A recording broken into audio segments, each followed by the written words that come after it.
Que nós podemos, então, ter uma ideia, né, de como se encontra a carcaça como um todo, também os órgãos internos, né? Não há alterações significativas, nem de coloração, nem de tamanho, com exceção da bexiga, que nós podemos verificar, né, que ela encontra-se bastante distendida.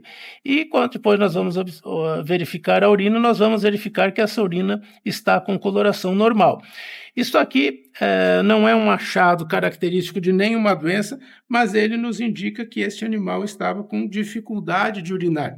Então, em alguns casos, nós podemos ter retenção, né, urinária, outros nós podemos ter, às vezes, a urina intermitente, em alguns casos, incontinência urinária, mas isso é um indicativo, este achado, de que este animal tem lesões, comprometimento medular, e que compromete, então, a inervação da bexiga, que, consequentemente, causa essas alterações no ato da micção.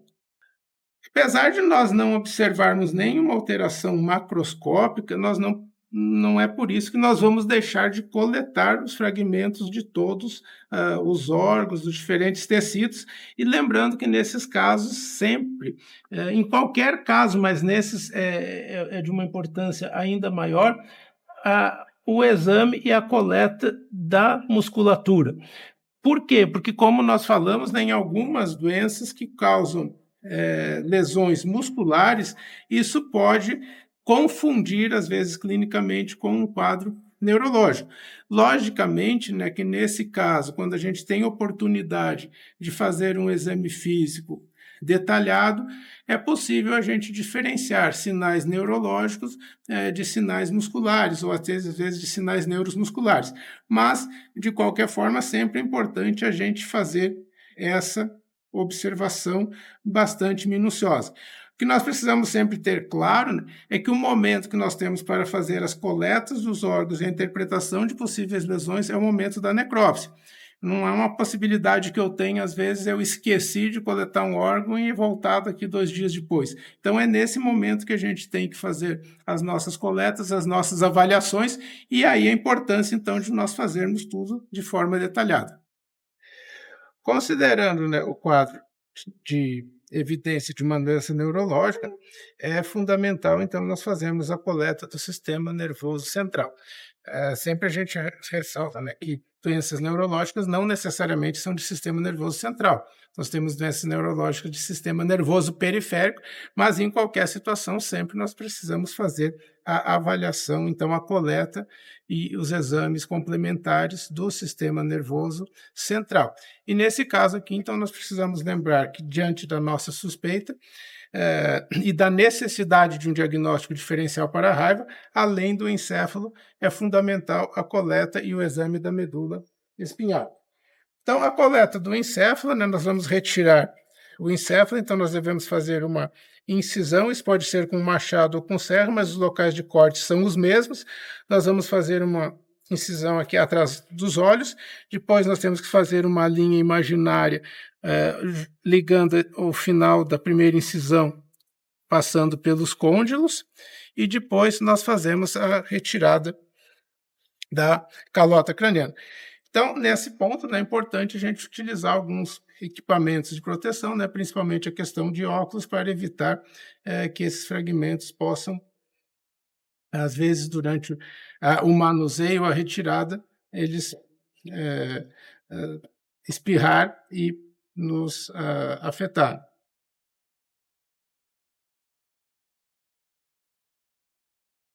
Então, aqui nós fizemos a primeira incisão atrás dos olhos.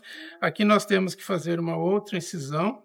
Então, aqui um detalhe que é importante, na verdade, se é importante não é um detalhe, né, mas a gente chama atenção, é que o ângulo do machado ele tem que ficar, de uma certa forma, a gente fala como se fosse 45 graus em relação ao côndilo.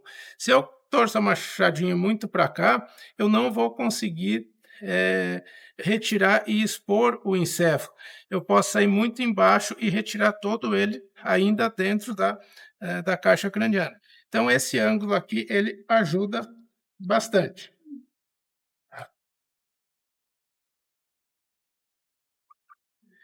Então, veja que o côndilo rachou aqui. O mesmo procedimento nós vamos fazer do outro lado, onde nós terminamos, fazermos uma linha aqui e cortamos o côncavo ao meio.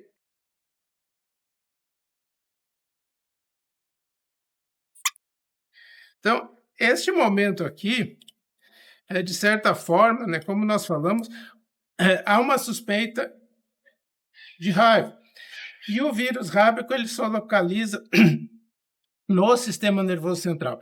Então, esse é o momento que nós temos que ter mais cuidado no manuseio de uma carcaça, principalmente para... Nós temos a necessidade de fazermos essa coleta para o diagnóstico, mas é fundamental o cuidado em relação à nossa segurança. Então, o que nós devemos evitar? Primeiro, é ideal a gente, de preferência, colocar ou uma luva mais grossa ou uma luva dupla e evitar esse tipo de... Às vezes nós temos a tendência a fazer isso aqui. Então, aqui nós temos nossa possibilidade de nos cortarmos é muito grande. Então, aqui sim, mesmo que a gente às vezes tenha um risco de danificar um pouco o encéfalo, nós temos que ter bastante cuidado na retirada. Então, entre o risco de um acidente e a possibilidade de uma pequena prejuízo ao encéfalo, obviamente que nós escolhemos a segunda possibilidade. Então, eu não vou puxar com a mão, eu vou fazer isso aqui. Aí eu posso aqui ir ajudando a retirada.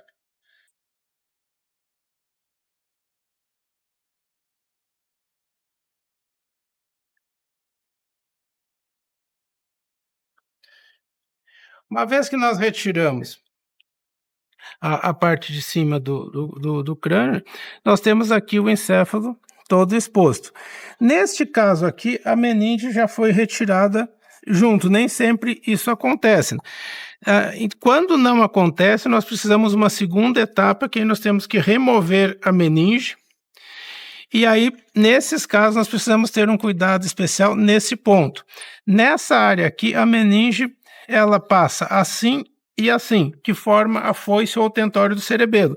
Então, se a meninge ainda não foi completamente retirada e o cerebelo não está exposto, se nós fizermos simplesmente aqui a derrubada do encéfalo por gravidade, como nós vamos fazer, mas se a meninge ainda não foi corretamente retirada e aqui não está totalmente liberado, ele vai fazer o quê? Ele vai cortar justamente na região de cerebelo e tronco encefálico.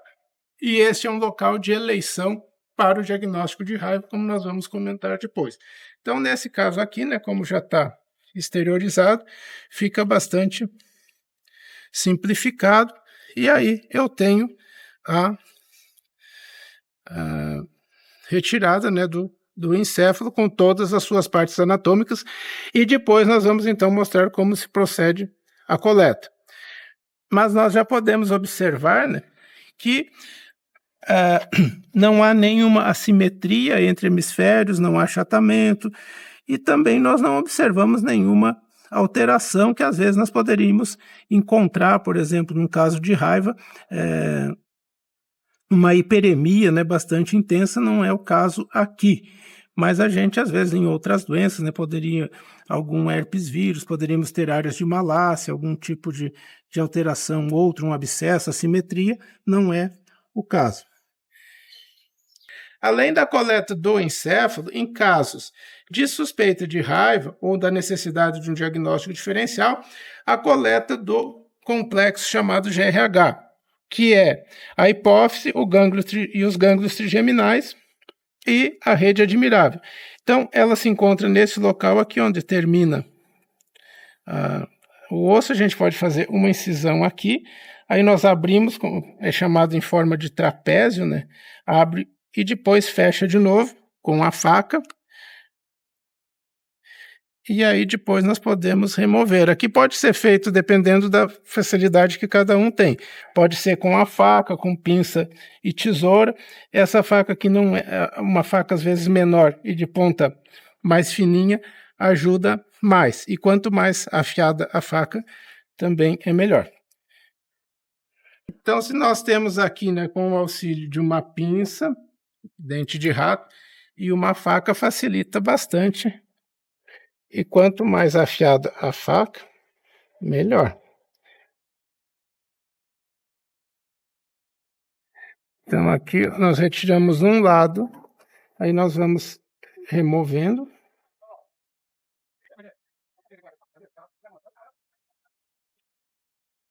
Pronto. Então aqui nós retiramos, ó, o complexo GRH. H, hipófise, G dos dois gânglios trigeminais e R, a rede admirável. Então, nesse caso, né, quando temos suspeita de raiva, é fundamental o exame, porque nos gânglios trigeminais nós podemos, a raiva causa uma ganglionite, uma ganglioneurite, que é bastante característica. E é importante também porque, às vezes, esse exame, no caso de um abscesso de hipófise, há necessidade de fazermos essa coleta para o diagnóstico. Então, tanto é fundamental para o diagnóstico da raiva, como para eventuais diagnósticos diferenciais. Esse material vai em formol. Então, para o diagnóstico laboratorial da raiva ou a sua exclusão, há necessidade de nós procedermos à coleta de acordo com as recomendações do Programa Nacional de Controle da Raiva dos Herbívoros.